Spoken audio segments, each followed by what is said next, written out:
Hey there. Welcome to my channel. If you enjoy my content, don't forget to like, subscribe, and drop a comment with tips to improve. Tonight, get ready for the thrilling tale of the Ghost of Sparta, the god of war, to help you drift off. Birth of the marked warrior. The skies above Sparta were heavy with the scent of iron and the promise of war. Even in times of peace, the land knew no true quiet. It was in this world of discipline and blood that Kratos was born, son of the mortal woman Callisto and a father whose identity remained shrouded in silence, a silence that whispered of Olympus. The day of his birth was not greeted with joy, but with tension. The oracle of Sparta had spoken a prophecy. A marked warrior would one day bring about the destruction of Olympus. That mark was not on the infant Kratos, but on his younger brother, Deimos, a strange, birth-given scar that stretched across his face. The people watched them both. Unsure which boy the prophecy truly meant, Callisto feared for them. She wrapped her sons in what little warmth she could give, though the cold of Spartan life seeped through even a mother's embrace. Kratos was strong even as a child, his fists clenched in restless defiance, his eyes dark with the determination that would one day shake the heavens. Spartan childhood was not childhood as most would know it. From the age of 7, boys were taken into the agoge, the brutal military training program designed to strip away weakness. Kratos and Deimos endured days without food, nights in the freezing wind, and ceaseless combat drills. Every bruise was a lesson. Every scar, a trophy. But while others broke or bent under the strain, Kratos thrived. He rose before dawn, lifting stones heavier than the other boys could carry. He sparred with a ferocity that startled even his instructors, though often his rage outpaced his control. Still, in those years, there was something pure in his drive, a love for his brother and a pride in his city. The brothers dreamed of leading Spartan armies side by side. But destiny, as the gods often ensured, had other plans. It happened on a morning like any other. The boys were training by the cliffs when the air seemed to change, a sudden shadow, a stillness before the storm. From the horizon came shapes too large to be men. Ares, the god of war himself, strode into the mortal realm, flanked by Athena, goddess of wisdom and war. Their presence made the earth feel smaller, the air heavier. Kratos stood protectively in front of Deimos, wooden training sword in hand, his heart pounding not from fear, but from defiance, and then Ares' hand reached forward.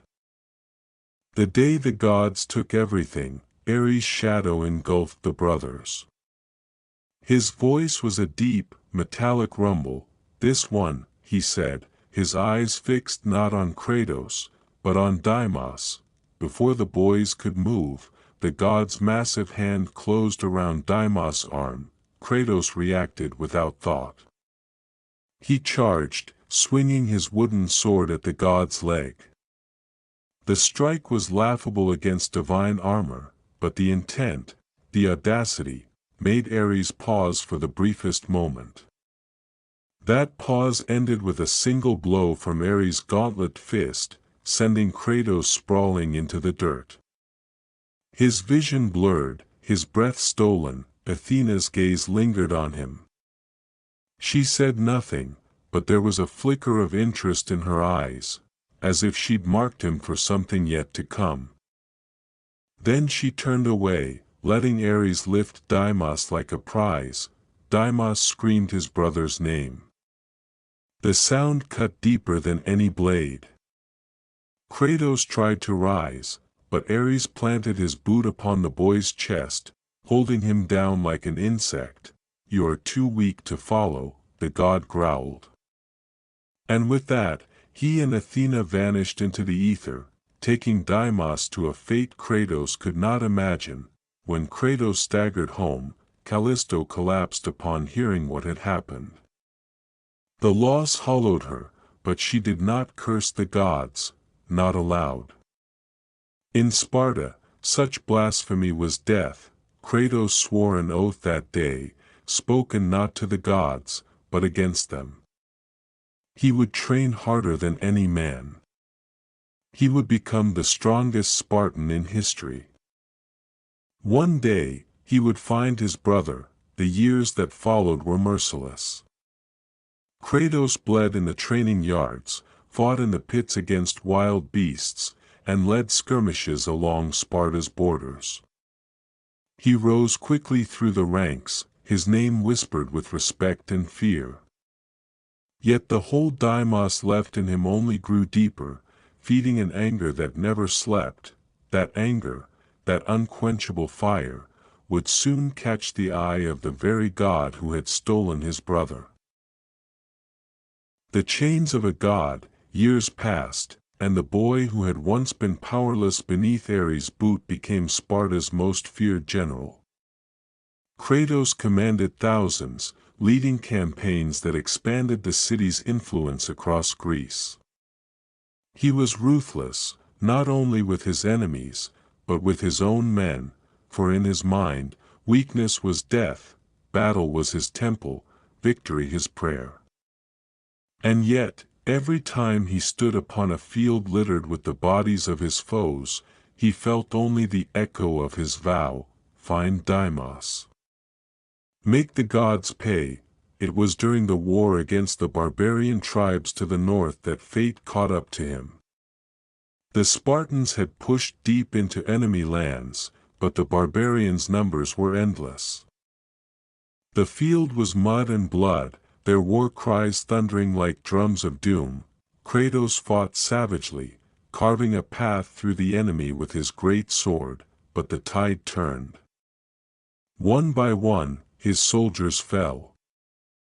The barbarian chieftain towered above the carnage, wielding a massive axe. With a single swing, he knocked Kratos to the ground. The blade hovered over his neck. In that moment, the moment between life and death, Kratos made a choice that would damn him forever. Ares, he roared into the heavens. Destroy my enemies and my life is yours. The sky split open. Fire rained upon the battlefield. From the flames strode Ares himself, no longer a distant figure but a god in his full war-born glory. The barbarians screamed as divine power tore through them. Kratos felt the heat on his skin, the shockwave in his bones. When the slaughter ended, Kratos stood alone amid the bodies. Ares approached, and in his hands were weapons unlike any forged by man, the blades of chaos, their curved edges dripping with fire. Chains snaked from the hilts, binding themselves to Kratos' forearms. Their bite was sharp, their hold eternal. Serve me, Ares commanded, and you will never be defeated. Kratos did not resist. In that instant, the proud Spartan became the god of war's champion. A mortal wielding the wrath of Olympus itself, he thought it was the beginning of glory. He did not yet know it was the beginning of his ruin. Do you want me to roll straight into chapter 4, where Kratos serves Ares, conquers without mercy, and commits the act that will haunt him forever? This is the turning point where the tragedy sharpens. The day he lost everything, under Ares' command, Kratos became a storm of steel and fire. Villages burned in his wake, their people either slaughtered or chained as spoils of war. He fought without question, for the god had promised him victory, and victory was all the Spartan had ever sought. Each battle pushed him further from the man he once was. His soldiers called him the Ghost of Sparta for the pale skin left by ash and blood, though the name would come to mean far more. The blades of chaos sang through the air, fueled by the god's will, each strike dragging him deeper into a darkness he no longer tried to escape. Then came the village.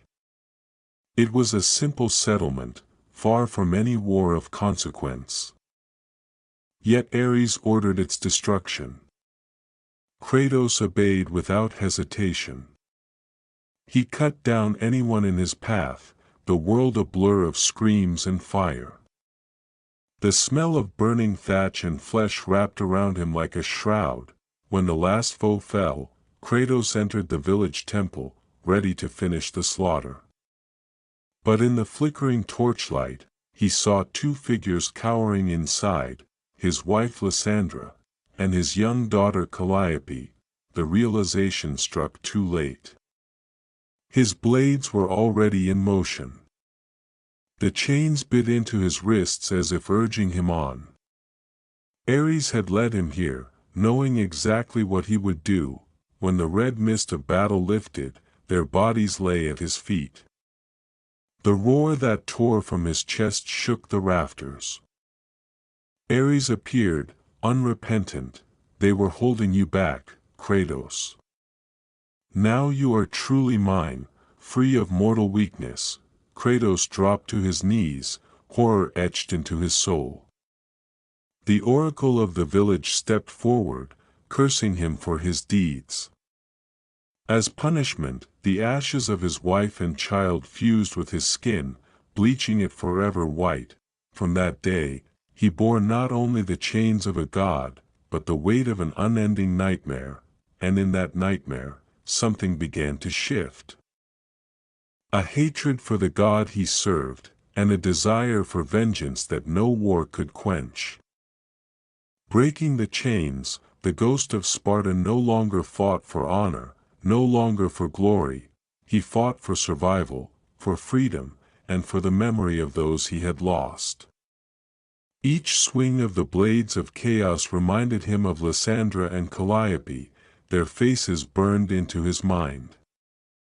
Every drop of blood spilled in battle became fuel for the fire growing inside him, the fire of vengeance. Kratos abandoned the armies of men he had once commanded, leaving cities in ruin behind him.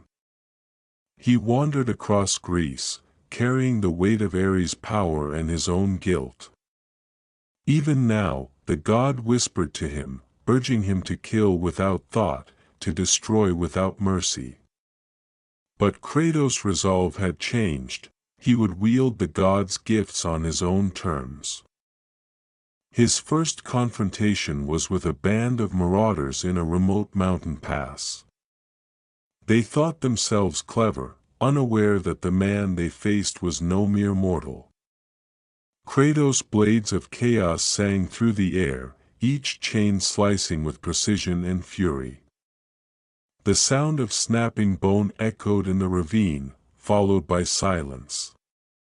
When the last marauder fell, Kratos did not celebrate. He only clenched his fists, feeling the pulse of rage in his veins. Word of the Ghost of Sparta spread, reaching even the ears of the gods. Athena appeared to him one night, shrouded in moonlight. She offered guidance, hinting that the only path to ending his torment lay not in fleeing, but in confronting Ares himself. Yet she left him with more questions than answers. Do you seek freedom, Kratos? Or just a new kind of chains? Kratos could not answer. He only knew one thing: the god who had taken his life from him would pay, and the price would be unimaginable. Before the confrontation with Ares, Kratos faced countless monsters and trials: the Hydra of Lerna, whose multiple heads hissed and struck, each strike threatening to tear him apart; the harpies that swarmed from the skies, talons slashing, shrieking their fury, and cursed spirits of fallen soldiers, forever bound to haunt the living.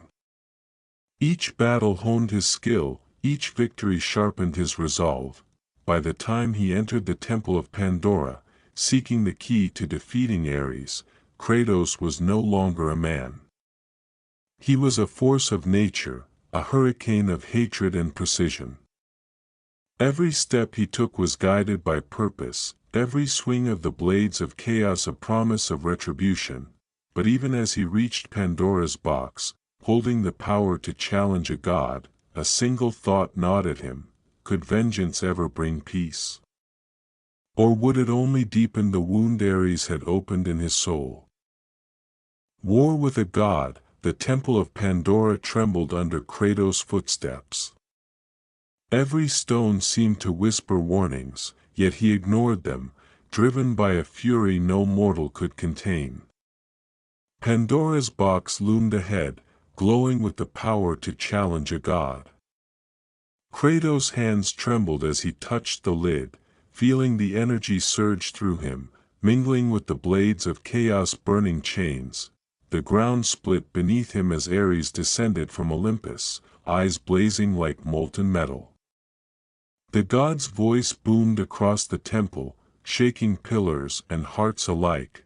"You dare defy me, mortal?" Kratos said nothing. Words were useless against a being whose wrath had once destroyed his life. Instead, he lunged. Chains whipping like serpents, blades spinning in arcs of fire, Ares struck back with godlike force, each blow a shockwave that split stone and sent Kratos staggering. Yet, for the first time, Kratos felt his fury match the god's power. He ducked a crushing strike, swung upward, and cut through Ares' armor, drawing divine blood. The battle raged like a storm. Pillars crumbled, fire erupted from the ground, and echoes of their clash thundered across the temple. Kratos dodged Ares' strikes with preternatural reflexes, landing devastating blows that made the god stagger. The chains of the blades of chaos sang, wrapping around Ares' limbs and pulling him off balance, yet every victory came at a price. Kratos' body burned, his muscles screaming with pain, his mind tormented by the ghosts of his wife and daughter. Could he truly kill a god and still be human? Or would he become something worse than Ares himself? With a final roar, Kratos unleashed the full power of Pandora's box. Light and energy exploded in a blinding wave, engulfing Ares and shattering the temple. When the light faded, Kratos stood victorious, panting, bloodied, and transformed. Ares was gone, the god defeated. Athena appeared, her expression unreadable. "Kratos, you are now the god of war," she said. The title felt hollow. Power had come at the cost of his soul. Kratos had won the battle, but the war within himself had only begun. The faces of Lysandra and Calliope haunted him still, and he realized that even godhood could not erase the chains of memory and regret. Servant of Olympus, even as the new god of war, Kratos found no peace. Olympus was not a sanctuary, it was a gilded cage. The other gods watched him closely, whispering behind veils of power. Athena offered guidance, yet her counsel often carried veiled warnings: "Do not let Zeus' shadow fall upon you." Kratos obeyed missions, but each task gnawed at his soul. Poseidon commanded him to slay the Hydra in the sunken ruins of Lerna. Its many heads struck with lightning speed, teeth snapping, spitting venom that hissed on the stone. Kratos moved with precision, spinning his blades to sever each head before it could strike again, chains coiling to disarm the beast's massive tails. Finally, the Hydra fell, but its blood burned the earth, a reminder that even victories brought ruin. Next came Medusa, her gaze as deadly as legend foretold. Her petrifying eyes tested not only Kratos' reflexes, but his composure. With mirrors and careful strikes, he severed her head, the chains of his blade spinning like deadly whips. Each fight left him stronger, but the weight of Olympus' demands pressed heavier on his conscience. Kratos' mind often returned to Deimos. Was he alive? Was he suffering? Every monster he faced, every godly mission he completed, was a reminder that he was a tool in a cosmic game, a game he did not choose to play. It was in these missions that he first saw Zeus' duplicity. The king of gods whispered promises of order and stability, yet in private, Zeus questioned Kratos' loyalty, manipulating events to test his obedience. Athena warned him once more, "Do not trust him. Zeus fears what you might become." Still, Kratos fought on, moving from battle to battle, each confrontation against mythical beasts more brutal than the last. He destroyed armies of harpies in the mountains, crushed titanic giants in canyon battles, and navigated temples filled with traps designed to kill any mortal foolhardy enough to enter. Every swing of his blades brought death, every victory a hollow echo in his chest. Could a god be free of fear, yet still bear the weight of guilt? Could a man become more than a tool and still survive Olympus politics? And as the whispers of war and betrayal grew, Kratos began to understand that his next enemy might not be a monster, but a god. Betrayal of Olympus, Zeus whispers had long carried a hidden venom. Every mission Kratos completed, every monster slain, only increased the king of gods' fear. The power of the Ghost of Sparta was growing beyond mortal and godly measure, and Zeus could not abide it. The tension broke when Kratos, weary from endless battles and haunted by memories of Lysandra and Calliope, returned to Olympus after subduing a legion of Titans at Athena's bidding. Zeus met him not with gratitude, but with accusation. "You are too dangerous," Zeus thundered, lightning coiling around his hands.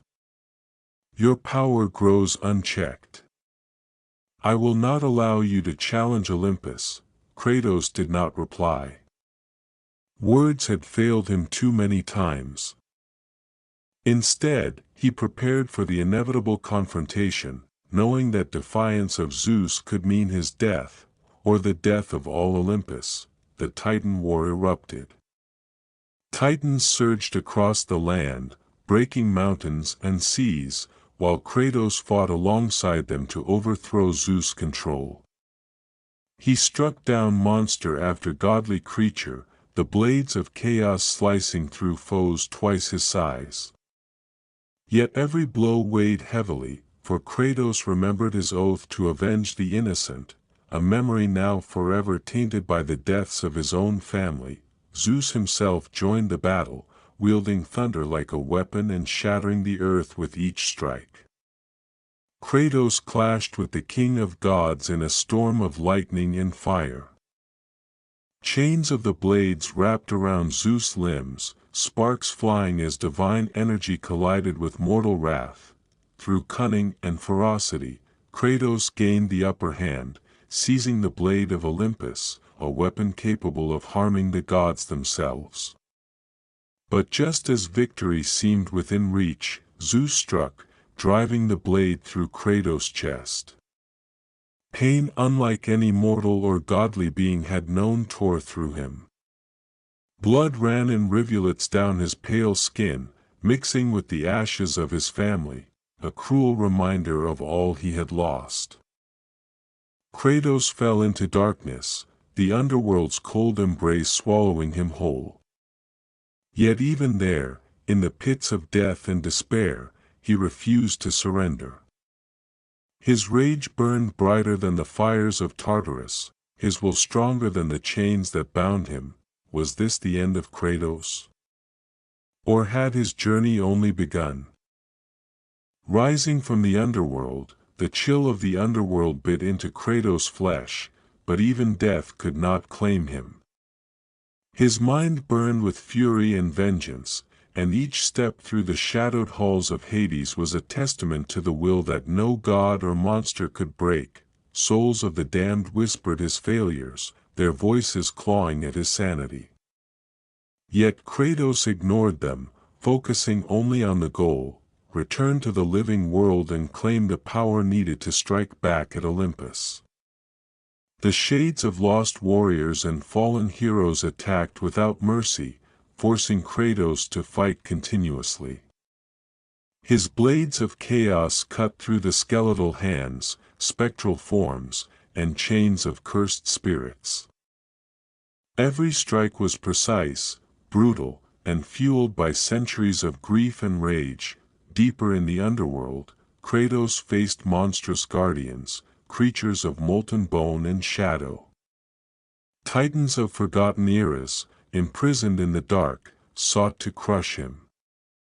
Yet Kratos' skill and determination surpassed them all.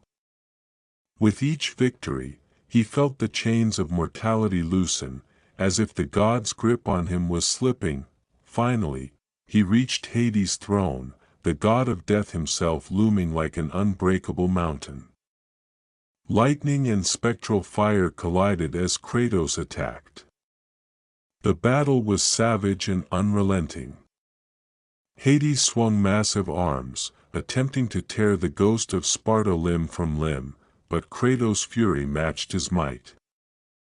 With a devastating combination of chain strikes and blades, Kratos finally overpowered Hades, banishing him back into the shadows. With the underworld behind him, Kratos emerged into the world above, scarred, battered, and yet unbroken.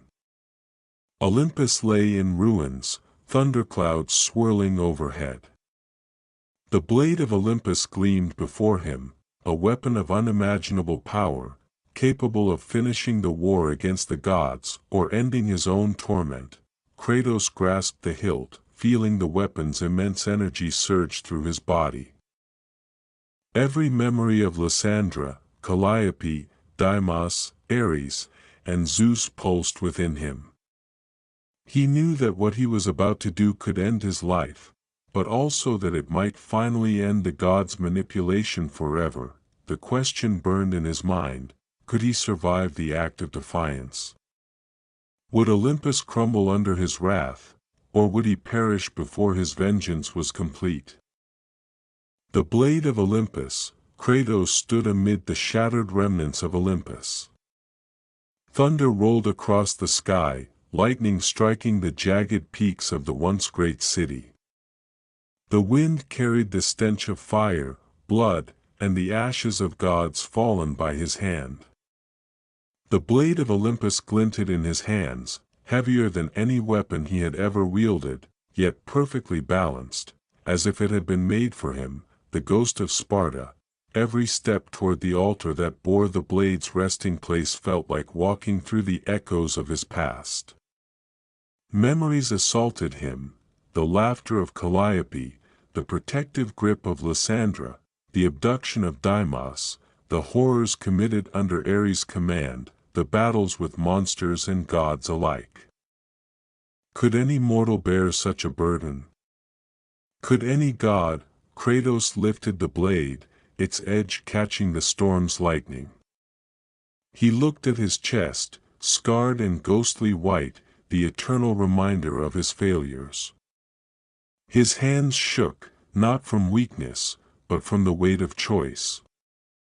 Was this truly the end, or the beginning of a new war? He thought of the gods who had betrayed him, of Olympus' fragile order, of Zeus' duplicity. Should he destroy the blade and end the cycle of divine interference? Or drive it into himself and prove that even gods could not control him? The storm above mirrored his turmoil, lightning splitting the sky, thunder shaking the ruined city. Kratos gritted his teeth. Muscles coiling, chains on his blades of chaos thrumming in resonance with the blade of Olympus. Every instinct screamed for defiance, every memory demanded vengeance. Then, with a roar that shook the heavens, Kratos drove the blade of Olympus into his own chest. Light erupted in all directions, blinding, consuming, overwhelming. Pain and power, rage and sorrow, death and defiance, all merged into a single, shattering moment, and then, silence. The storm lingered, clouds swirling above, the ruined city below. Olympus' fate remained uncertain. Kratos' body was gone, yet his presence lingered like a shadow across the land. Had he truly died? Or had the ghost of Sparta taken the first step toward a war the gods had long feared? The question remained, unanswered, echoing across Olympus. Was this the end of Kratos? Or only the beginning? Thanks for watching. If you enjoyed this story, make sure to like, subscribe, and leave a comment. I'd love to hear your thoughts. Stay tuned for more epic tales, and until next time, may your dreams be legendary.